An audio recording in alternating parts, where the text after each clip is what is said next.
I've listed a handful of our rules that we've been using for exponents.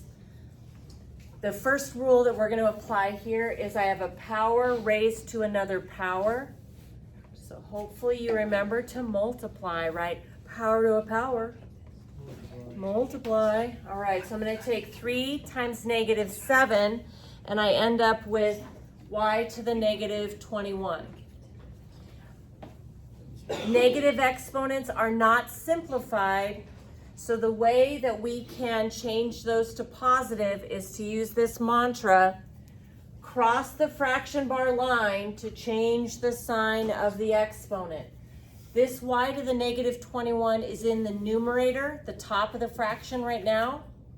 So I'm going to move it to the denominator. So I'm going to have this go to the bottom, and that will change the sign of the exponent. I'll have y to the positive 21 in the bottom.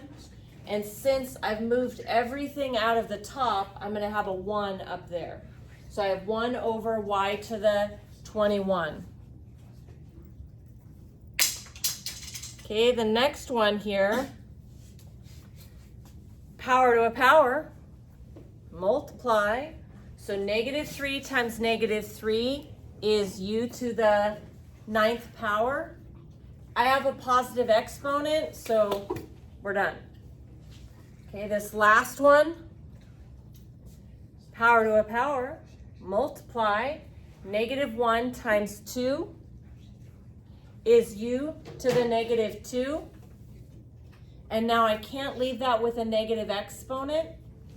And so I want to cross the line to change the sign.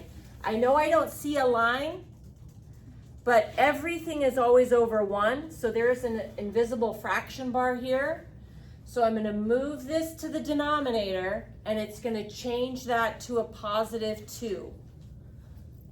So crossing the fraction bar line, it changed the sign to a positive 2. And then I've moved everything out of the numerator, so I'm going to put a 1 up there to hold that place, and my answer is 1 over v squared.